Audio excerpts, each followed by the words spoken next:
So in last class we have seen how to calculate the gravitational field at a point. It is given by the equation Gm by r square. Okay, so that means this is our earth at some particular point. You want to find, now this is r distance, at this point P you want to find the electric field. This is the formula. Now how to write this in a vector form? How to write this in vector form?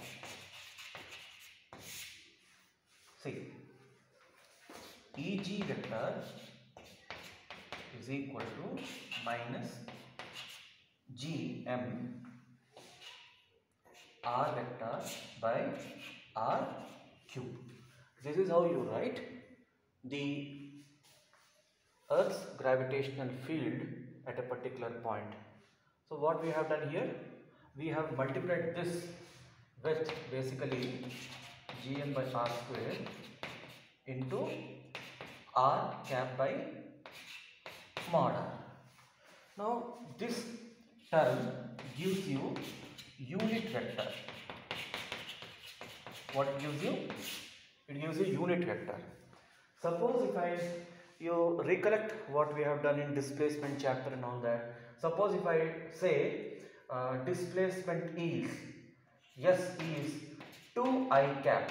What is the meaning of this?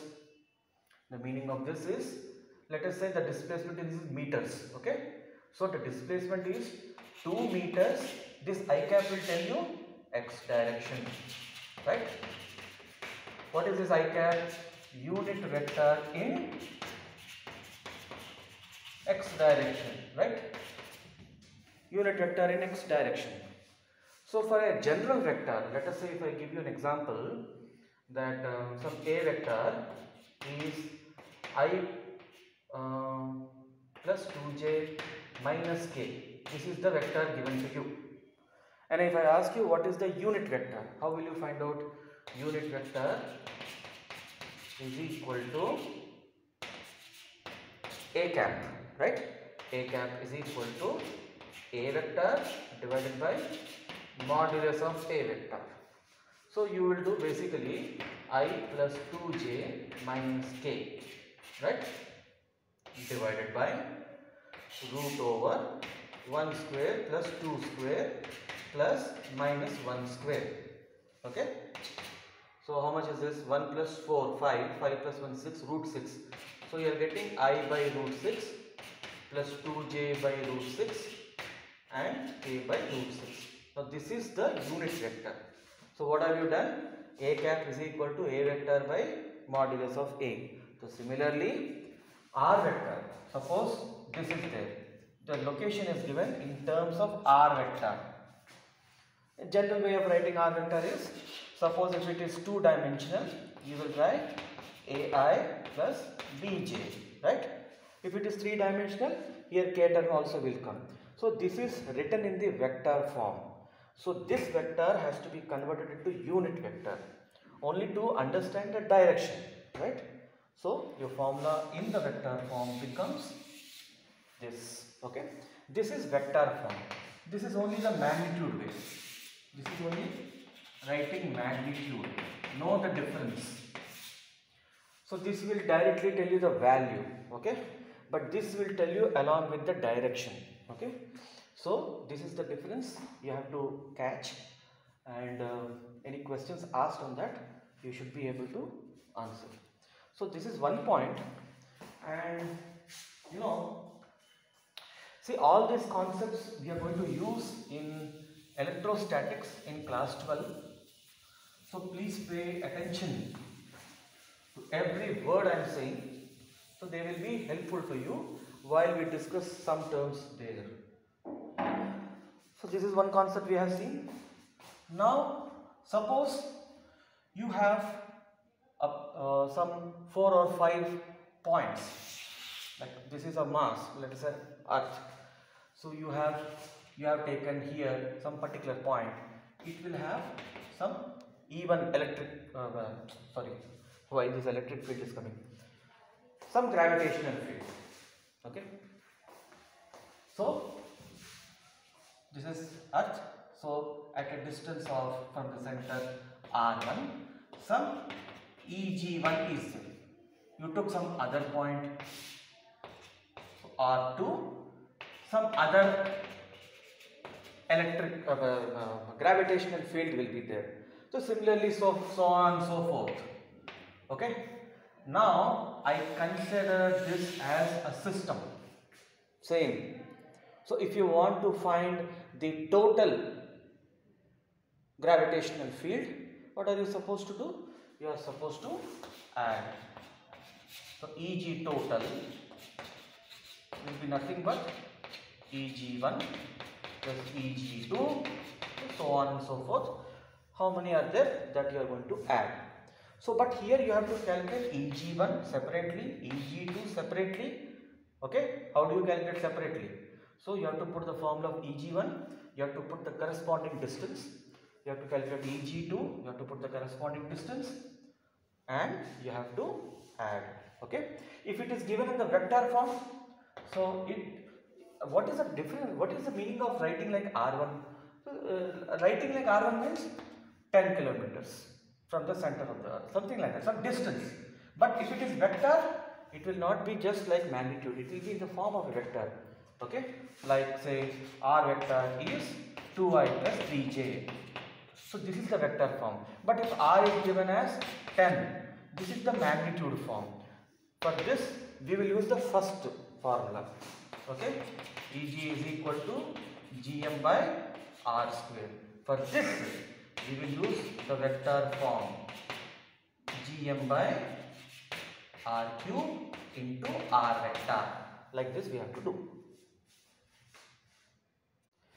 Okay, now if you want to plot this in the form of a graph, how the graphical variation will be.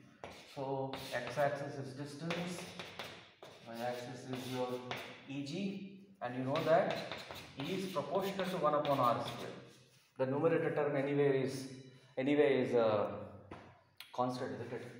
The graphical variation will be like this.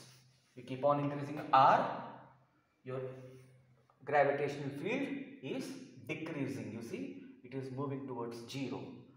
So if you go closer to the earth, close the gap like this.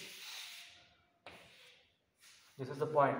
You go in this direction, you move towards infinity, your E value is decreasing, Eg value is decreasing. You move towards Earth, that is in this direction, the value is increasing. You can see that? So this will be the shape of the graph. It won't be a straight line, it's like a hyperbola.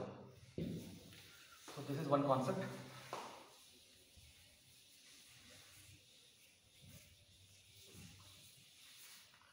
Now, next, there is a concept of null point. And what is null point means? Suppose there are two masses. Okay, so the field will be for any mass. Okay, so if you join the centers, null point is a point where the resultant field is equal to 0. What do I mean by resultant field? So because of this mass, there will be a field at this point. Let us say E1 towards this. Because of this mass, there will be a field at the same point.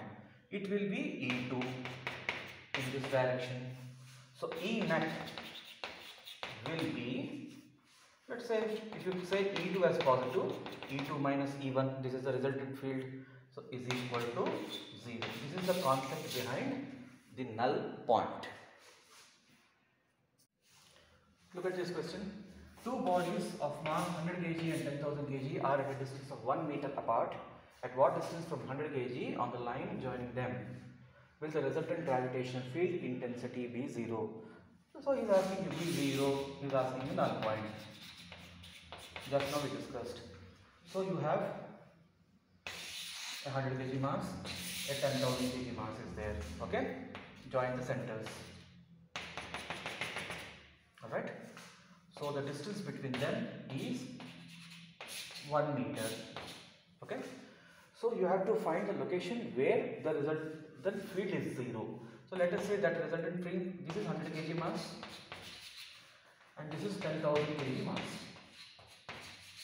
Okay, so let us say this distance is x. Obviously this distance will be 1 minus x. Okay, so there will be a gravitation field, this one in this direction, this one in this direction. So let us say Eg1 is equal to Eg2. So what is Eg1? It is G, mass of the body, of this body. So G into 100 divided by distance square. From here to here, what is the distance? X square. Okay, this is direct magnitude. No vector, nothing, because we are talking in terms of magnitude here. Is equal to G into mass. If you are finding Earth's gravitational field, you will put the mass of the Earth. If you are finding the mass of this, you have to put this. So G into 10,000 divided by distance 1 minus x whole square. Okay, Gg gone. This goes 100 times. Okay, because 100 is a perfect square. Square, take square root both sides.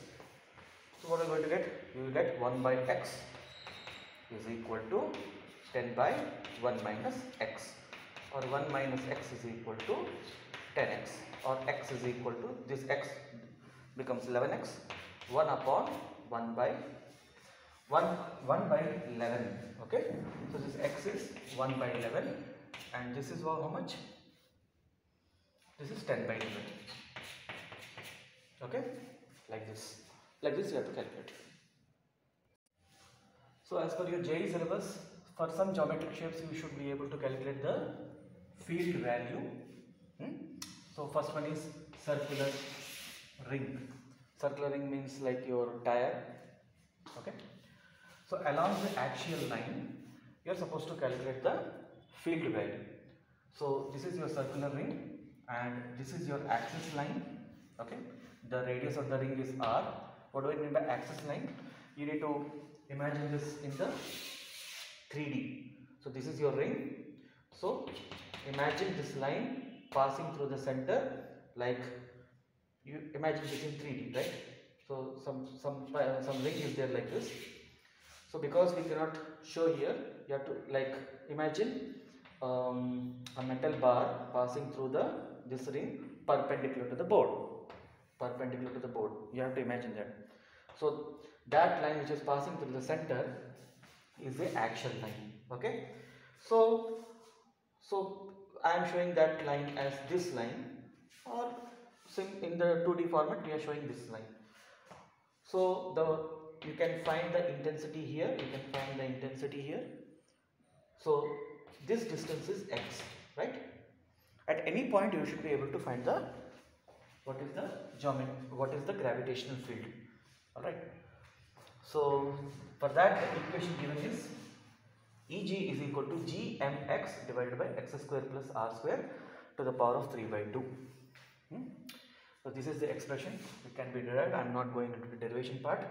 Similar type of derivations you will come across in electrostat also. There we can discuss. So you have to remember this value. What is this x? This x is the distance from the center along the axis of that. Okay. So at any point you can put in the value of x. G is the gravitational constant, m is the mass of the ring, and r is the radius of the ring. What will be the direction? It will be along PO. So this is the point.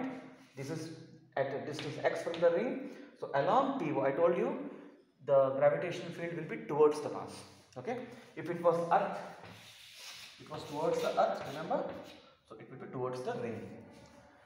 So this is the value. So at center, what will happen? This x will become 0. If this point is some 10 meters, it will be here. 5 meters, it will be here.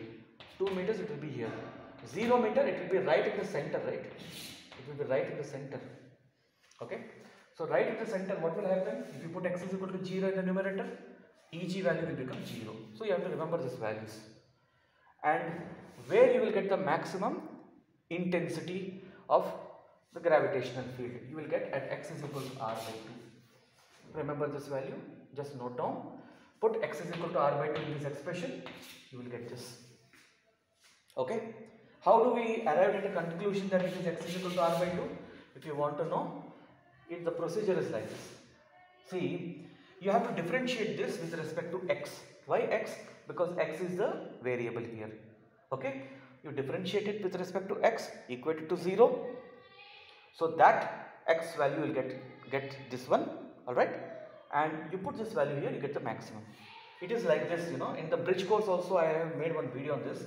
If y is a function of x, y dash you have to find out.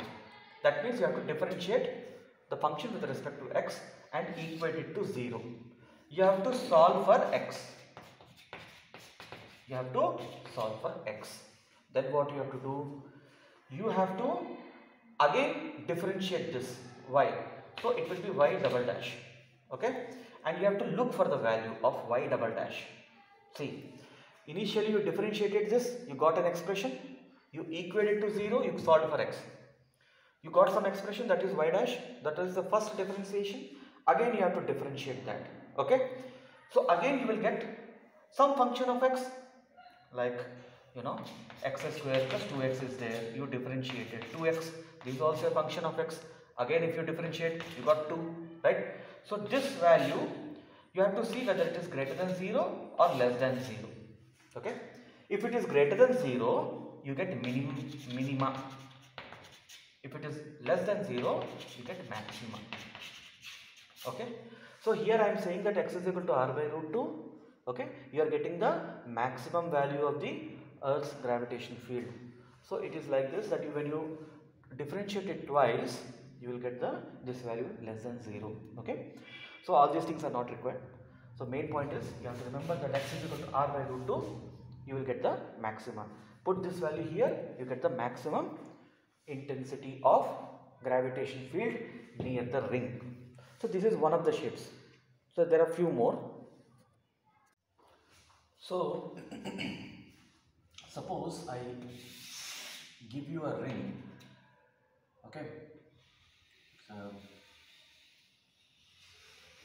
thin ring, its radius is 1 meter.